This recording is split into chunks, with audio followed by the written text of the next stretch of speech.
welcome into Lightning Round. I am Kevin Tompkins, as always, with Gary Haddow. And today, we are going into NFL draft content for 2021. So make sure that you're subscribed to our channel on YouTube, as we will be hitting April hard with that draft content leading up to the NFL draft. So you know what? Let's talk some rookies here. We've got our first guest on the stream here, Matt Hicks at the FF_educator. He is the author of the Rookie Big Board, which you can find on YouTube. Description is going to be down below, and all podcast platforms as well as his Patreon, where you can find his rookie dynasty and Devy ranks at patreon.com/the FF_educator. Matt, how are you doing, my friend? I'm good, man. We are weeks away from the draft. We are at peak rookie season. So this is my time of year, man. It's like Christmas.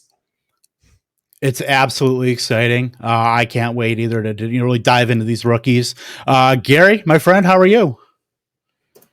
I'm doing fantastic as always. I just can't believe that we're almost here, right? We're 3 weeks away. I mean, Matt, if you don't know, I'm like a diehard Niners fan. And so the next 3 weeks are just going to kill my soul, just going back and forth. Like, our 49ers on Reddit is just like the most toxic place, as everybody just yells at each other about which of the guys we're going to take. Hopefully it's not Mac Jones. I'm sorry, guys, but hopefully it's not Mac Jones. I sure hope not, man, for your sake. Right.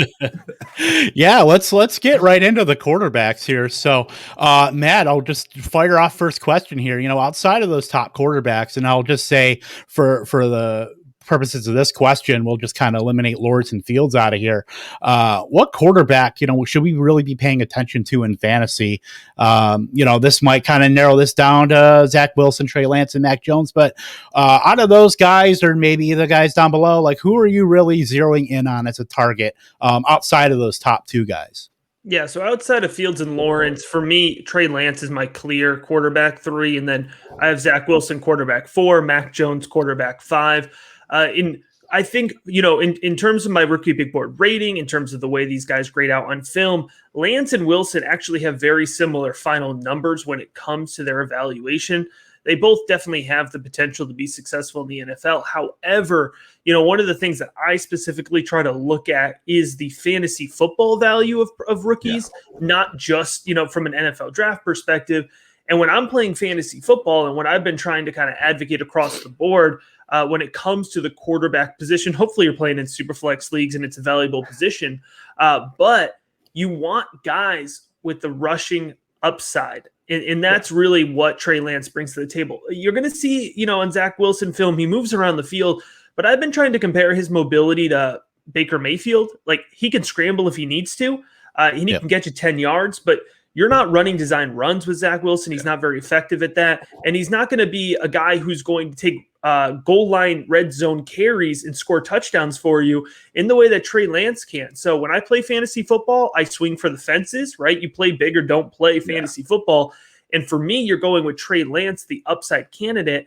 And one thing you never want to do is assume a prospect is safe, especially at the quarterback position, which is what I think a lot of folks are doing, who are bumping Wilson up higher than QB4. Yeah, I mean, I look at Trey Lance, and living in Fargo, I've gotten the opportunity to watch every single one of his games as a starter.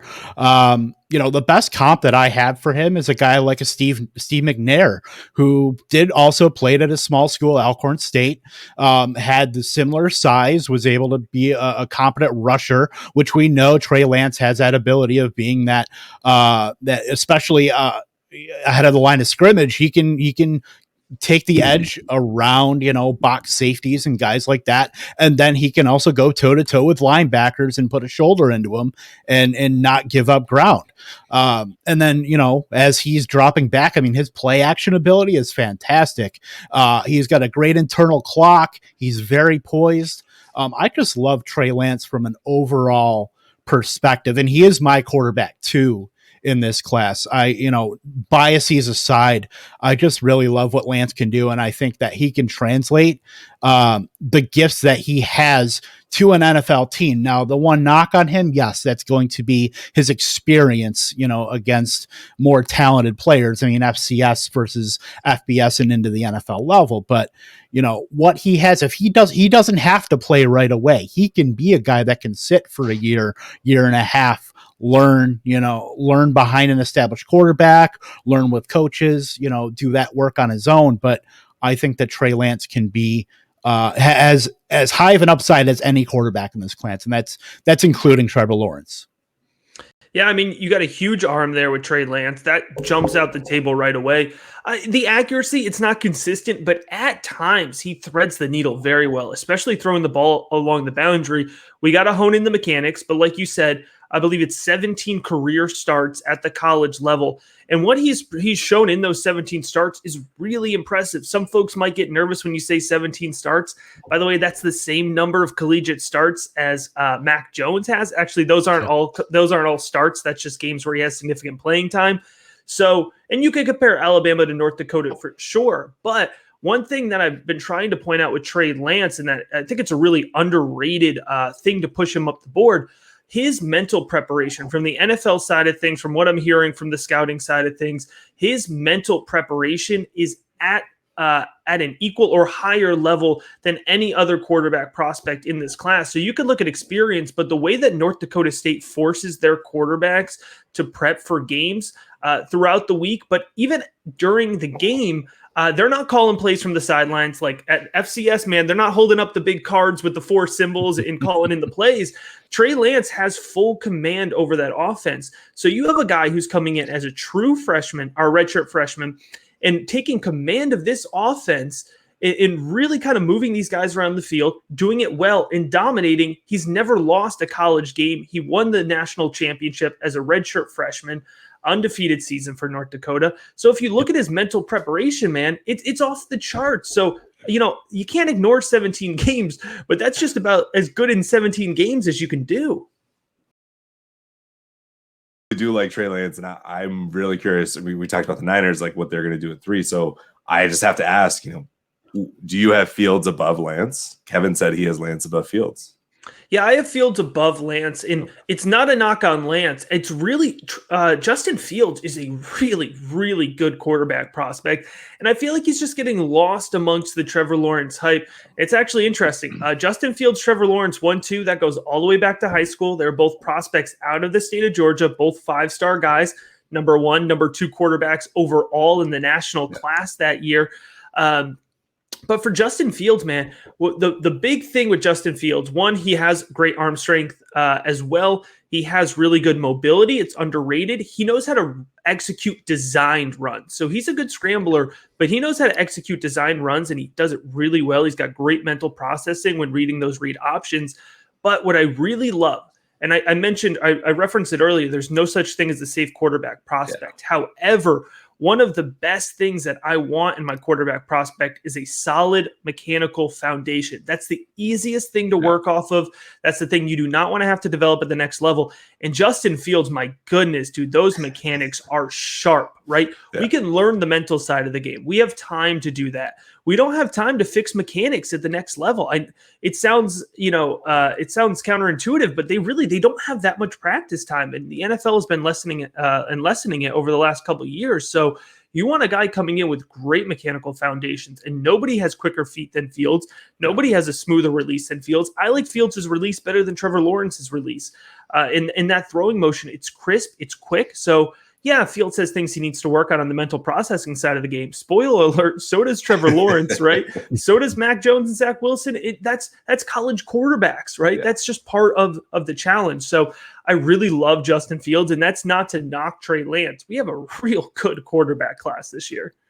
One thing that I'll just touch on this quick, and then we'll move on. The whole players are going to get coached up narrative, that just doesn't happen in the NFL. Those are things that you're a professional. That's stuff that you should be hiring, somebody to, help you work on. These teams don't have time to be, yes, they're putting in that investment in you, but it's on you to put in that work too. So to have that kind of, Justin Fields mechanics, that's just a big leg up in his, a feather in his cap as far as going to the next level.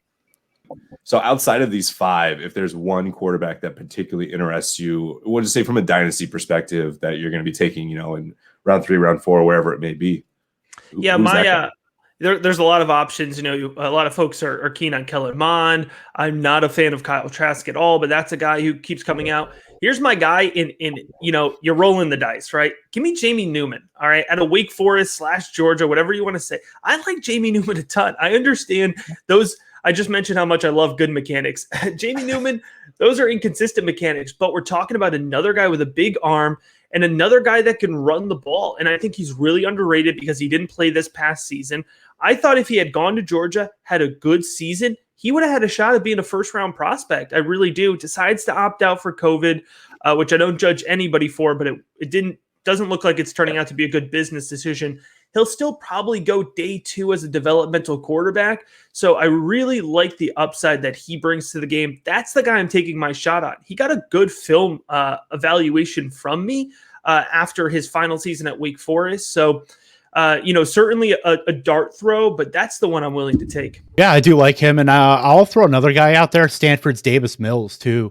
He's a guy that's getting a lot of buzz now with Mond that, maybe he might not have that athleticism, that Konami code kind of profile that you're really looking for quarterbacks, especially in fantasy nowadays. But it's a guy that, played and knows the pro concepts, knows pro schemes. He will have the benefit of time if he is a day 3 guy to be able to sit behind a guy like Matt Ryan or go to New England if they don't take a quarterback. So if they're, these are both teams that have a lot of holes. If they're going to target a day 3 quarterback, that's a guy that has a good base and a good foundation to kind of being able to develop, and you don't have to rush a guy where maybe he's a guy that can make his bones in a second contract that has, what you want as far as traits. So that's another guy, Stanford's Davis Mills, that I really like. That is starting to get some buzz, certainly in scouting circles leading up to the draft.